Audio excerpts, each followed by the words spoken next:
Hi, I'm Mark Baer. You're watching YourTown television. I'm with Sam Trust. Would you trust this man with your songs, his book? In this segment, we're going over just some of the characters that you met along the way. Right. So, Moish. Moish. we're talking about Morris Levy.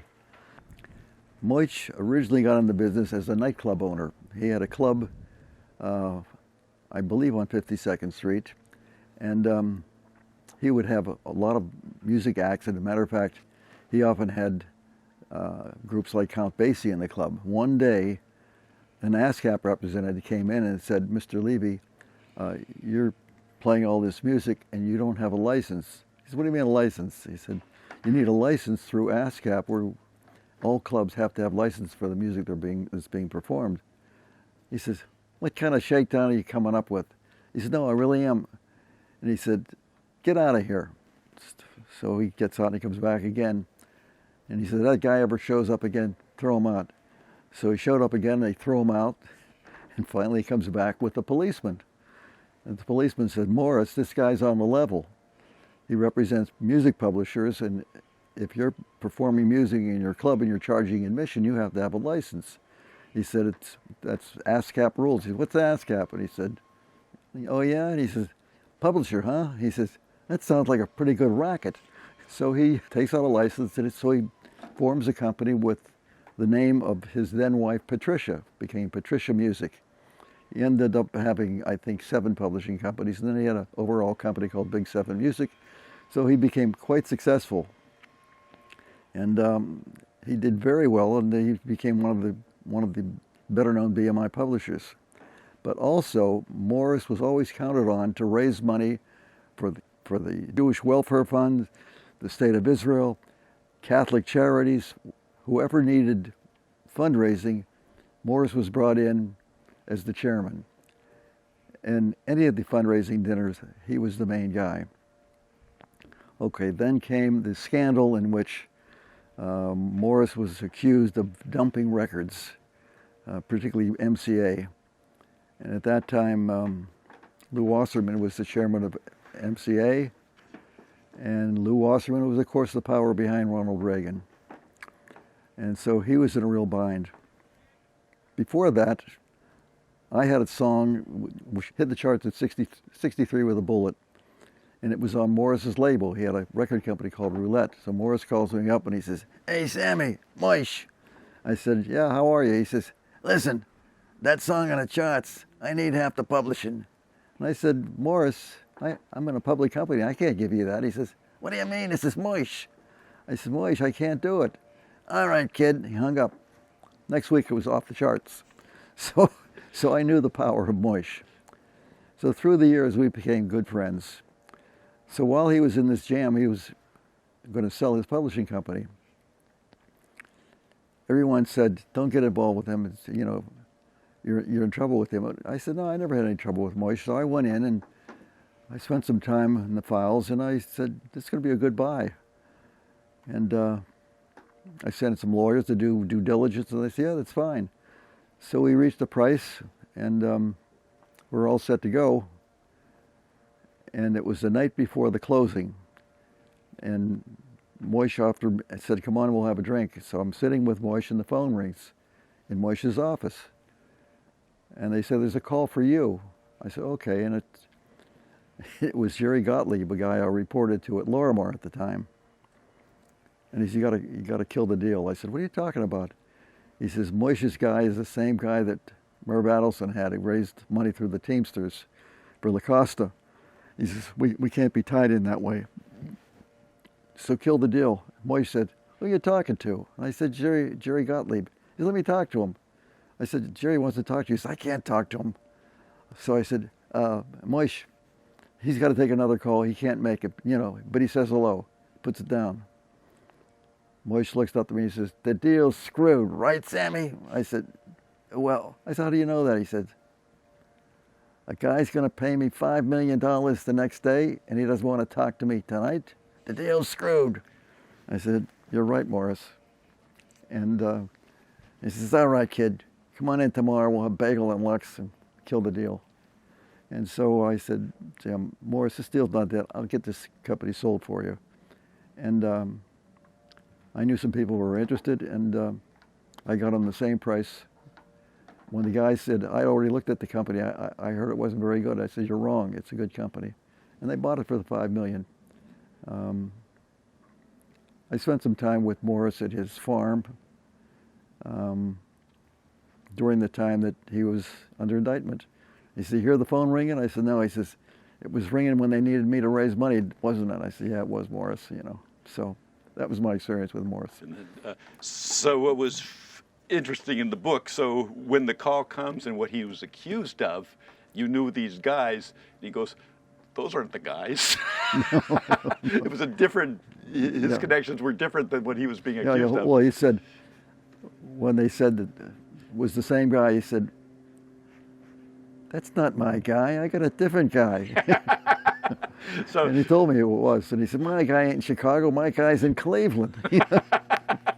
So these are characters. Yeah. These are characters. So one of the things that's so interesting, and we've talked about off camera here, is that a song, a good song, a lyric, if it's published, it lives forever. You never, in this business, a movie may come along, a period piece, something that was written in 1950 may suddenly become a hit. We're talking about Whispering Grasses. Mm-hmm. You know, suddenly here's a song years old, and suddenly Ringo picks it up. Right. You know, out of the blue, and suddenly it lives again. And who's the person who knows what's in this publishing and knows where it belongs through time? Well, generally it's in the hands of what is known as the general professional manager in a music publishing company, and sometimes the principal. In many occasions, I would be involved with that, and it would be a particular artist and the kind of song he's looking for, and the professional manager would have a knowledge of the songs that we have in the catalog that would fit for that. And he would have the insight, and he would go to the producer and lay it on them, and hopefully they'll do it. It was like you're king of a bunch of treasure. That's right. But you got to convince other people it's a treasure, though. Yeah. Did you? But you knew. Well, and sometimes I did. Sometimes you did. Yeah, sometimes and one of the things that you said in the book, which I find interesting, is that nobody has golden ears. No, nobody. I love songwriters, and it is really interesting that you know, even great artists are better when they're put with the right people in the right situation. Let's talk about this Dan Hill. Is it Dan Hill? Dan Hill. Right. Let's tell that story, because that's really apocryphal to me. Russ Regan was the head of 20th Century Fox Records, and Russ was a good friend of mine, and we shared a couple of hits together when he was at uni, and I knew Russ pretty well, and I appreciated his taste, and he had an artist named Dan Hill on a couple of albums deals, so I negotiated a deal, and I got the publishing rights for anything Dan Hill wrote. While Dan was a wonderful lyricist, he wasn't a very good tune writer or a songwriter. He just didn't know how to create a hook. And a couple albums went by and nothing happened, and finally I was upset. I went up to Canada to deal with his representatives, all of which were named Bernie. His agent was Bernie, and another Bernie Solomon was his lawyer, and then he had another agent named Bernie Talon. So the three Bernies got, and I said, look, you guys, I'm going to drop Dan Hill unless I can put him with a music writer. And they said, oh no, Dan is a treasure of Canada. He's almost the same as being the top lyricist or the poet lyricist of Canada. He can't work with anybody. And I said, look, I'm tired of hearing that. He may be a poet laureate in Canada, but he's not selling any records in the United States, and I got to put him with a songwriter. So, well, it can't be done. Well, Dan was sitting in the lobby at that time, and I just got up, opened the door, went out, and got Dan and brought him in. I said, let me ask you something, Dan. How would you like to work with Barry Mann? He says, Barry Mann? He said, you mean a man in a while? I said, yeah. He said, oh, I'd love to. I said, there it is, guys. He's coming down next week. So he came down and came to my office. I introduced him around. And I said, well, what do you have? He said, well, I have this one thing I've written. I think it would work pretty well as a song. And it was Sometimes When We Touch. And I looked at the opening lyrics and it said, sometimes when we touch, the honesty's too much. And I realized it was a song of ambivalent love. And I said, that's an interesting story there. Called Baer in and introduced them both. And they went into the studio. And maybe 25 minutes later, my general professional manager, Steve Stone, came out and said, you got to hear this. And I heard it, and I just couldn't believe the result. And I said, let's bring the ladies, bring all the gals into the studio. They played it for them, and a number of them had tears rolling down their cheeks. And I said, that's it. I made a demo, I pressed a copy out and sent it over to Russ Regan. He says, that's his next single. And of course, it became a big hit. So when he went on tour in Canada, a big crowd showed up there. And Dan introduced Sometimes When We Touch It. He said, I want to introduce you to the man who originally sang it, which became a record. And I sang it like Barry Mann did. And he said, and one other person sitting up in the balcony, if it hadn't been for him, I wouldn't be here today. And he introduced, and it's the first time I ever saw a writer recognize a publisher. So I stood up and took a bow. Well, that's fabulous. Yeah. Songwriting is a mystery. The story, the hook. Yeah. What are some of your favorite songwriters along the way? Who really impressed you? You got to be impressed with Cole Porter. You got to be impressed with Irving Berlin, who was really America's top songwriter. Stephen Sondheim. A lot of, I mean, it's hard to come up with them. And then of course, I have personal favorite lyricists who people haven't even heard from that never made it. You know, the ones I feel bad about are the ones that I really feel strongly about and didn't make it. Backrack and David. Yeah. Well, what a couple they were. Yes, they were. An evergreen song is an evergreen song. That's right. Well, as you know, I still handle Doris's estate, and I must tell you that I get 3 or 4 requests for licensing of Doris's songs because Doris really recorded the American Songbook. Even Michael Feinstein said she is the American Songbook. And so we get so many licenses for her recordings. It kind of feels like a moment for her right now in that as a country we feel like we're yearning for what she represented. That's right. Is that just me or do you feel that? She's getting more licensing now that she's not around than she did before. I mean, to give you an example, Que sera, sera, whatever will be.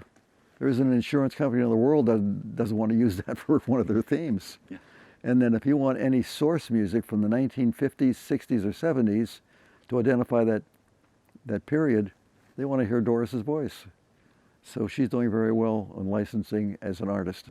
The other part of your life is just you met one of the things I love in the book, which has nothing to do with the music business, but it was in England when you wrecked your back and the chiropractor that fixed your back. That's right. I love this. Well, he was with the Sadler Wells Ballet. I went in to see Jimmy Phillips, who was the dean of music publishers there, and I was carrying a pillow with me, and he said, "What's that for?" I said, "Well, when I bought that trumpet and took it back." That's a whole chapter in the book. Another chapter in the book, yes. And my back has been out over a year already for a year. And he said, "Well, we'll fix that right away." I said, "How are you going to do that?" He says, "I know of the orthopedist who works with the Sadler Wells Ballet, and I'll call him immediately." He called him and he said, "I'd like to make an appointment for Mr. Trust today." And they said, "Oh, we can't see him for 3 weeks." She said, "You know, you're talking to. This is James Phillips, and he will see him today." And so I did go in. His name was Naidu, Dr. Naidu. First he had me strip and he had me walk toward the fireplace, and then back, and then toward the fireplace, and again. And then he walked up to me and he shoved his finger right where it hurt. I said, "Oh," he said, "I can fix this." And he put me on a crazy table with part of the middle was out. And he just gave me what we call a Canuck. You know? And then he said, "Hero, can you sit up?" I said, "I can't sit up." He said, "You can sit up now." He stood up. So he said, I said, "What if this happens again?" And he had a cricket ball, and he threw it up in the air, and I went like that. And he said, "You're all right." I said, "Well," what if it goes out again?" I said, "Well, come see me again." I said, "I live in Los Angeles." So I said, can you recommend anybody? He said, no. He says, I'm a manipulating orthopedist. There's no such thing in America. I just love this story. Yeah. I want to end with the story about the guys writing the lyric about Billy Joe Shaver. Billy Joe Shaver. Let's end with that story, because that's everything that's magic in music. Well, Billy Joe Shaver was known by other writers in Nashville as the writer's writer. Billy only went to school till the 8th grade. He wrote a lot of songs about his life. And I won't go over, I've memorized so many of his lyrics, but the moment that really knocked me out was when he was working with another one of my writers, Charlie Williams. And Charlie was writing a song about a rodeo rider's wife. And the hook to the song was, but he loves me when he got time. But the whole point of the song was that, she wasn't seeing him that much. And so Charlie's singing the whole thing to Billy. Billy's leaning back in his chair with a straw in his mouth, a big cowboy hat, feathers stick out. And Charlie's singing it, and Charlie says, damn, Billy, I just can't get anything to describe the rider. How can you describe a rodeo rider? And Billy takes the straw out of his mouth and says, how about 8 seconds wrapped around 4-legged thunder? I nearly fell out of my chair when I heard that. And that made the song. It's magic. Yeah, You saw a lot of magic over the years. Yes, I have. Well, this has been a real pleasure. I'm with Sam Trust. This is a great book. Would you trust this man with your songs? And I never really understood how fascinating music publishing is, but it is. And I recommend this, and this has just been a pleasure. My pleasure. You're watching YourTown Television, and I've got Sam Trust here.